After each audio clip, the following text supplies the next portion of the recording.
Hi everyone, this is a quick summary and discussion for the article entitled The Rise of the Online Writing Classroom, Reflecting on the Material Conditions of College Composition Teaching by June Griffin and Deborah Minter.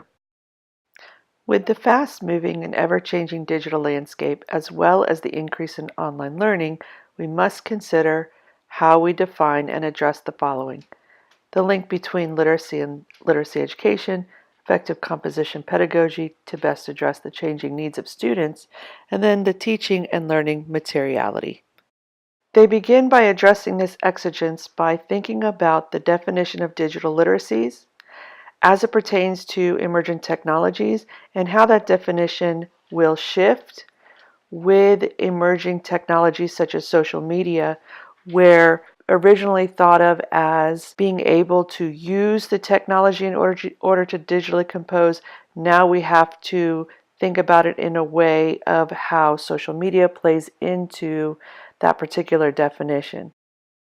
As we consider this shift in definition for digital literacies, we look through the lens of online classrooms, with a concern posed that online learning would diminish the face-to-face experience of college. However, they're going to argue that technologically mediated writing communities are possible in the online community with careful planning, pedagogical expertise, good institutional support, as well as acknowledging the diverse needs of students who choose to take online courses. Acknowledging this online pedagogical challenge, we see in a 2006 SEAS OWI survey that showed that online learning is happening across a diverse level of college campuses, which results in a wider range of employment arrangements, admission criteria, and institutional support for teaching of writing, making it increasingly challenging for associations such as SEAS to serve the needs of all its constituents and promote practices that support student learning in such a broad range of contexts. With that said, they also talk about the affordances of online learning. Interestingly, they really focus it on two, which is flexibility of attendance, doing things at your own time or what times works for you, as well as ways in which students can access the information. I'll talk a little bit more about those affordances, or at least my tension with them, a little bit later. And then, of course, on the other side of the table, we have to consider those constraints. The constraints are similar to the ones that we've talked about in the past: technology, digital literacies, needing additional support, ELL students finding it more challenging with the increase in textual or the text-heavy content, and then, of course, student adaptability to online learning. Finally, we have to consider the material conditions of teaching writing in increasingly digital learning environments. And this is where they focus on the understanding that in our current political environment, we're eager to reduce the cost of education, but this is in direct contrast to this idea of developing online pedagogy that is effective, that acknowledges the labor that is involved in developing this type of pedagogy. So we have to set up the support for not only the students, but also the instructors.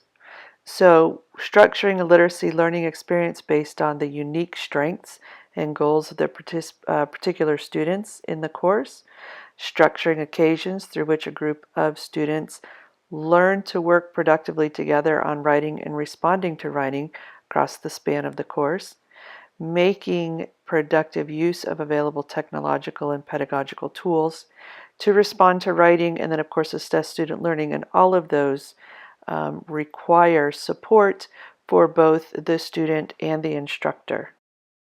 Here's where the article gets just a little bit repetitive, but it does drive home the point that with online learning on the rise, there's a call for an access to diverse technological tools to best meet the necessary needs, also to provide faculty with resources, and then, of course, acknowledge the workload. One final thing they talk about is unlocking the potential, and I just put maybe there because this seems like a source of contention, where they discuss the fact that they are gaining a plethora of data that could be used for research regarding writing instructions and student literacy that was not available prior to the online platforms.